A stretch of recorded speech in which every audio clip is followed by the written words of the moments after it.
Donc, je m'appelle Olivier Nasty, je viens d'Alsace, la table d'Olivier Nasty en plein cœur du vignoble, un petit village qui s'appelle Kaisersberg et qui est bien reconnu pour le monde du vin, sa gastronomie et toutes ses traditions. Meilleur ouvrier de France 2007.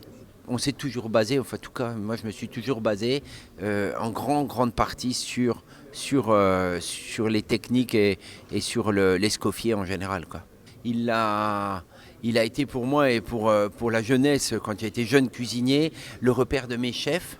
Et a été mon repère et mon guide en tous les cas dans les bases de ma cuisine et dans les bases de mes préparations pour les concours. On a toujours dit, on parle de concours. Alors après, une carrière n'est pas fait que de concours non plus, mais ces concours vous permettent aussi de devenir le technicien que vous devenez dans une vie, dans une carrière accomplie. Toute la technique et la connaissance qu'il faut avoir, du produit et de toute la base qu'il faut pour faire de grandes sauces.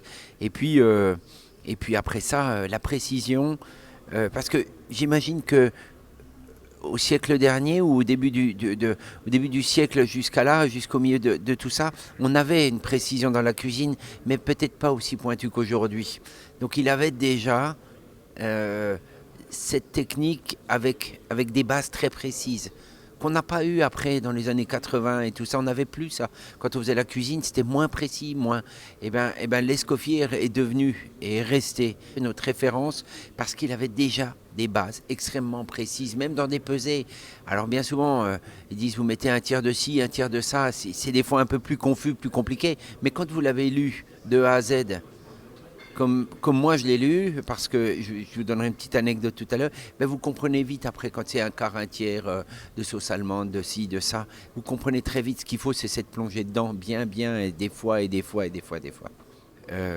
Mon ambition quand j'étais jeune cuisinier, que m'a transmis un chef qui s'appelle Dominique Maty, c'est d'être et de devenir meilleur ouvrier de France. Et donc, il m'a dit, il faut que tu lises l'Escoffier. Je lisais l'Escoffier un jour. Un monsieur qui s'arrête devant moi sur une plage aux Maldives, et je parle ça des années 80, il n'y avait pas le tourisme qu'il y avait aujourd'hui. Et il me dit ça, j'ai jamais vu de ma vie. Je dis ah bon, pourquoi? Mais je lisais et il me dit quelqu'un qui lit l'Escoffier sur une plage au bout du monde, ça j'ai jamais vu. Voilà. Et donc l'Escoffier m'a servi de guide et m'a servi de livre de lecture.